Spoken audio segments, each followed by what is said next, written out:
શબ્દ એટલે કે વાણી, તે વાવણીની રીતને જાણો તો સરખી રીતે વાવી શકશો.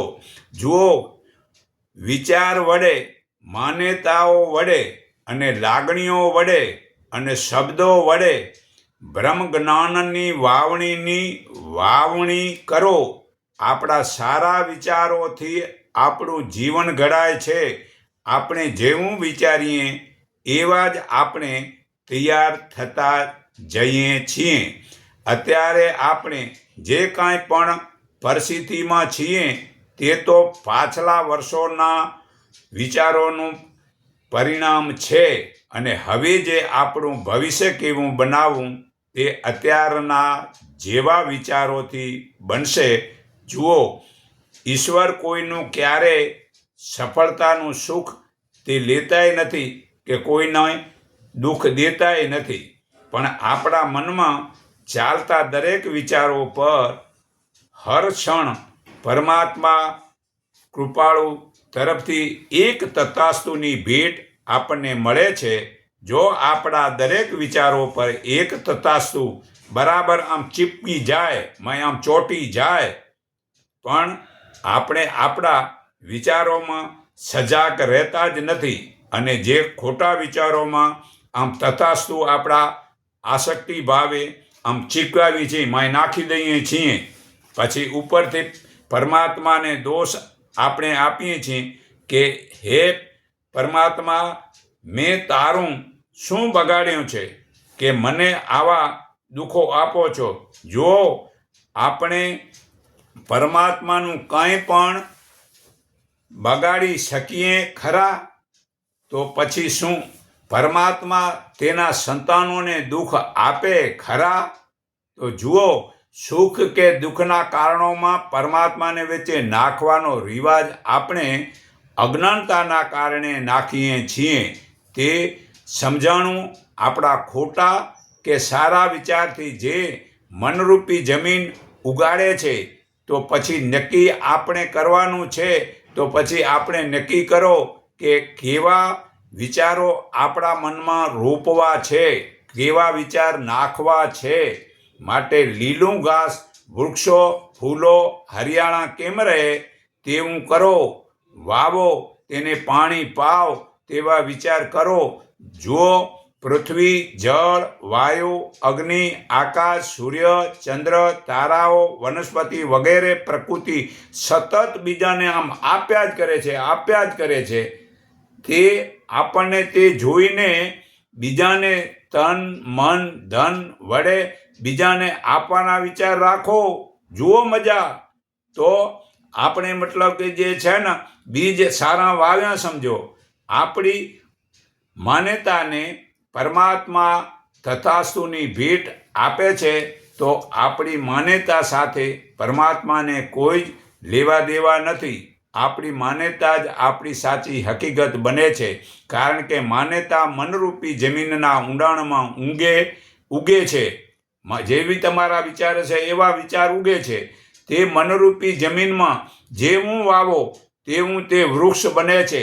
તે મનરૂપી જમીન ક્યારે નથી વિચારતી કે તમારી માન્યતા કેવી છે. જે લોકો માને છે કે લોકોને મારી મદદની કદર નથી, એના માટે એવા જ તે અનુભવ થાય છે. પણ જે વ્યક્તિનું વર્તન તેની માનસિક માન્યતાઓ વડે તંદુરસ્તીની વાવણી પણ સારી થાય છે. હું તો હજી 100 વર્ષ સુધી તંદુરસ્તમાં જ રહીશ, તેવા વિચાર મનમાં પડે છે. તો જુઓ, જ્ઞાની વ્યક્તિનું વર્તન, તેના માનસિક વિચાર તે લોકોને સુધારવા કરતાં હું પોતે સુધરું તેવું વધુ ધ્યાન રાખે છે. માટે તેથી જ્ઞાની પોતાની જરૂરિયાતો પોતે જ પૂરી કરી શકે છે. બીજા કરતાં મારી પાસે તંદુરસ્તી અને ધન છે, હું નીતિના માર્ગથી જ ધન કમાઈશ, તો તેની નીતિથી જ ધન મળે છે. જો આપણે સત્યના રસ્તે ખર્ચ કરવાથી આપણી પાસે વધુ ધન આવે છે. તો મનરૂપી ધરતીમાં જેવું વાવો તેવું તેને 10 ગણું મતલબ વધુ મળે છે, ઘણું બધું મળે છે. તો હવે જાણો, જેવી વાવણીની લાગણીની વાવણી મનરૂપી જમીનમાં કરો તેવું બીજ ઉગે છે. જો આપણું સાધારણ માથું દુખે અને ત્યાં વધુ ધ્યાન માથા ઉપર હશે તો મનરૂપી જમીનમાં ઉર્જા વડે તે ઉપરથી માથું વધુ દુખશે.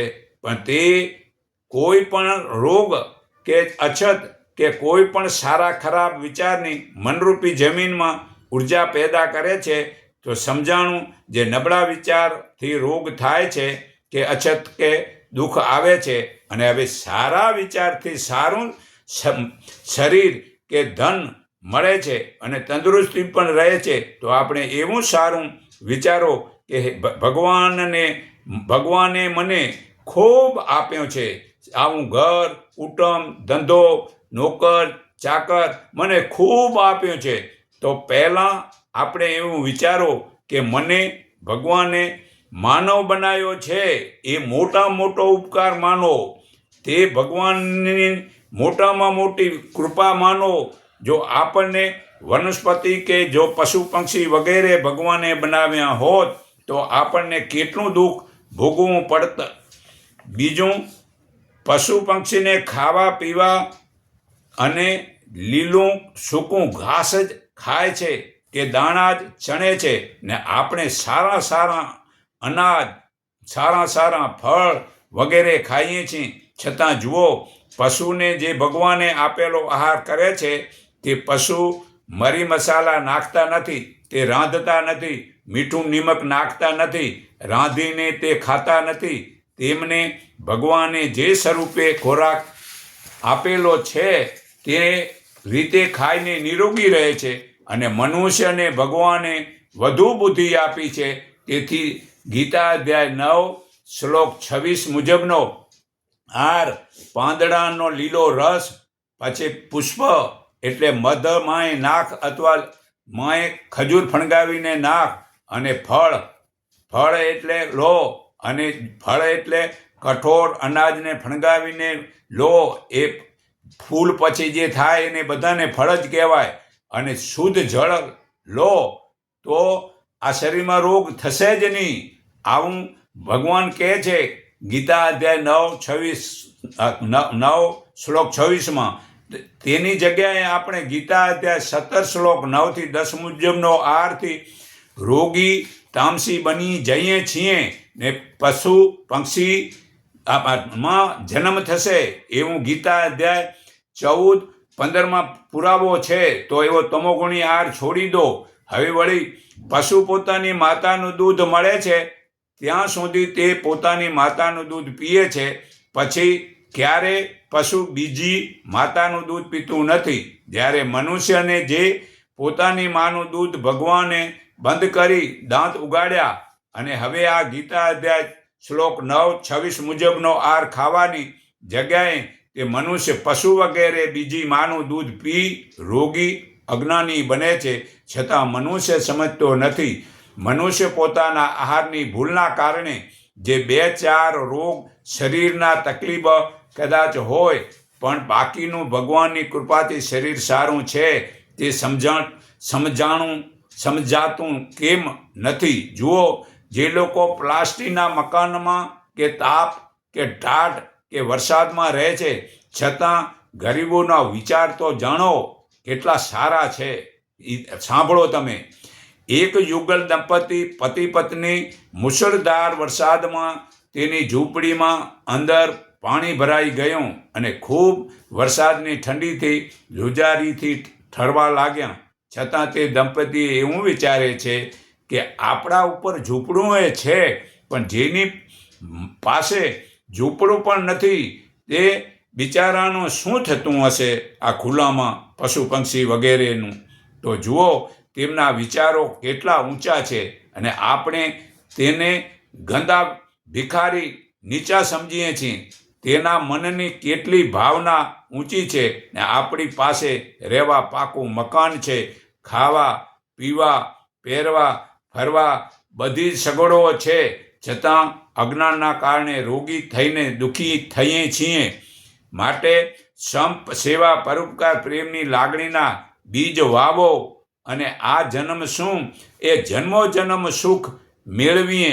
જો આપણે વાણી શબ્દ કોઈની જોડે ક્રોધ કરવાથી આપણા હૃદયના જે બીપીના ધબકારા વધે છે અને દુઃખી થઈએ છીએ. જો સુખી થવું હોય તો વાણીના શબ્દ મીઠા બોલો, તરત જ મનમાં ઠંડક મળે છે અને તે શબ્દ સાચો પણ પડે છે, કારણ કે શબ્દ આપણા ચેતન આત્મા વડે નીકળે છે. તેથી તે શબ્દમાં તાકાત વડે સાચો પડે છે અને તે શબ્દ આપણી તાકાતને હણી પણ નાખે છે. માટે પહેલાંના જમાનામાં યુદ્ધમાં જે સિંદૂરીઓ ઢોલ વગાડતા અને શબ્દથી શૂરવીરતાના ગીતો ગાવાતા હતા, ત્યારે યોદ્ધાઓ શૂરવીરતા આવતી હતી તે જુઓ. એ શબ્દની તાકાત સમજો. માટે શબ્દથી જ સુખ પણ મળે છે અને શબ્દથી દુઃખ પણ થાય છે. તો જે નબળા મનવાળા જે હોય તેવા જાણો અને તેવાની જોડે ન બેસવું. તો તે જુઓ નબળી વાતો જ કરતા હોય છે. હું તો હેરાન જ થઈ ગયો, મારું તો માથું ચડાવી દીધું. આ ડૉક્ટર સિવાય કોઈ પણ ખબર પૂછે તો બીમારી ન બતાવો ત્યારે એવું બોલો કે પહેલાં કરતાં હવે સારું છે. વળી અમુક તો એવું કહેતા હોય છે કે તમારા જેવું સારું અમને નથી. અરે આવું બોલવાની જગ્યાએ એવું બોલો કે જલસા છે. જો દુઃખ હશે તો પણ સામેવાળો તમારું શું દુઃખ લઈ નહીં લે કે સામેવાળો તમને સુખ પણ નહીં દે. ભાઈઓ, શબ્દ તો એવા બોલો કે વાહ, મને ભગવાન મને ખબર જ છે કે તારું કામ પરફેક્ટ સારું છે. એવા શબ્દની સામેની વ્યક્તિને ખુશ થઈ જાય છે. તો વાતચીત કરો ત્યારે સામેવાળાને માનવાચક શબ્દથી બોલાવો. સાહેબજી બોલો, બેનજી બોલો, દોસ્ત બોલો, બોસ બોલો, ગુરુભાઈ બોલો, ભાઈલા બોલો, શેઠ બોલો, મોટા ભાઈ બોલો, વડીલ બોલો કે પ્રભુ બોલો કે આત્મા બોલો કે મહાત્મા બોલો. આવા સારા શબ્દો વાપરો.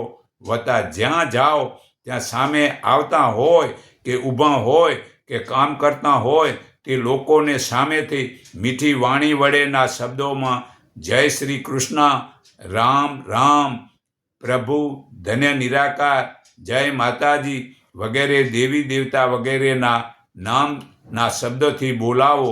સારા શબ્દોની ટેવ પાડો.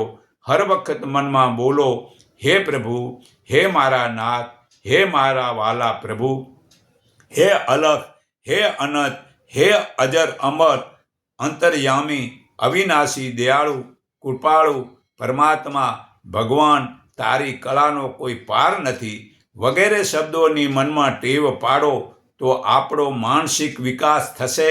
આપણે ગૌરવ હોવું જોઈએ કે અમો ભારતમાં જન્મ્યા છીએ, જ્યાં સંત, ઋષિમુનિઓ, ભક્ત, દાતાર અને શૂરવીર વગેરે અવતારી પુરુષો, દેવી દેવતાઓ જન્મ્યા છે.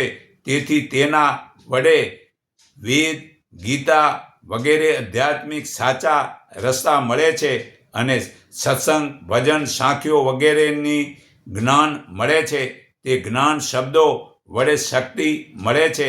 પણ જો આખો હપ્તો માત્ર જ ગાંડા બાવળના શબ્દ બોલીએ તો પછી રવિવારે પ્રભુ પાસે આપણે આંબાની આશા રાખવી તે આપણી ભૂલ છે. તો હવેથી આંબા જેવા મીઠા શબ્દ બોલીએ તો મીઠા ફળ મળે છે. પણ આપણે જે આવા ભારત જેવો દેશ છોડી અને વિદેશી પાખંડ માટે શા માટે જાઓ છો? વિદેશી લોકો ભારતમાં જન્મ લેવા માટે ભગવાનને પ્રાર્થના કરે છે અને આપણે આવા સારા ભારત દેશમાં રહીને વિદેશીઓ જવા માટે ફાંફા મારી રહ્યા. કેટલા આપણામાં અજ્ઞાનતા છે. તો પરમાત્મા એ એક જ નિરાકાર છે. આ ગીતા અધ્યાય 15 શ્લોક 1માં પુરાવો છે. તો આત્મા અને પ્રકૃતિ જડ છે. આત્મા ચેતન છે, પ્રકૃતિ જડ છે. સર્વભૂત માત્રની ઉત્પત્તિનું કારણ આ બે પ્રકૃતિઓ છે. પરંતુ જગતને ઉત્પત્તિ તથા સહાયક પણ પરમાત્મા છે. આ ગીતા અધ્યાય 7 શ્લોક 4 થી 6 પુરાવો છે. તો મૂળ પ્રકૃતિ 24 તત્વની છે, તે માયા છે. તે ગીતા અધ્યાય 13 શ્લોક 6 પુરાવો છે. તે 5 જ્ઞાનેન્દ્રિયો, 5 કર્મેન્દ્રિયો, 5 માત્રા શબ્દ સ્પર્શ રૂપ રસ ને ગંધ, અને 5 મહાભૂત પૃથ્વી જળ અગ્નિ વાયુ આકાશ, ને 4 અંતકરણ મન બુદ્ધિ ચિત્ત. આ 24 તત્વ પ્રકૃતિના કહેવાય છે. અને આ આત્મા અનાદિનો નિર્ગુણ હોવાથી તે પરમાત્મા સ્વરૂપ છે. એ શરીરમાં હોવા છતાં કશું કરતો નથી કે કશાથી અભડાતો નથી. અને આપણે મતલબ હરિજન ભંગ્યાથી અભડાઈ રહ્યા. આ ગીતા અધ્યાય 13 શ્લોક 32 પુરાવો છે. હે અર્જુન, જ્ઞાન પામ્યા પછી તું ફરી મોહ નહીં પામે તો બધા પાપો બળી જાય છે. પરંતુ શરત કન્ડિશન એક છે, સર્વે પ્રાણીઓના હિતમાં તૈયાર રહેવું પડે છે. જ્ઞાન જેવું બીજું કોઈ પવિત્ર નથી, પરંતુ શ્રદ્ધાની તૈયારીથી અને જીતેન્દ્રિય એટલે બધી ઇન્દ્રિયોને જીતવું પડશે. તો જીતેન્દ્રિય લોકો તે જ મોક્ષ પામે છે. આ ગીતા અધ્યાય 4 શ્લોક 35 થી 39 પુરાવો છે. જે લોકો મન વડે ઇન્દ્રિયોનો વશ કરી ફળની ઈચ્છા વિના કર્મ કરે છે તે શ્રેષ્ઠ લોકો છે.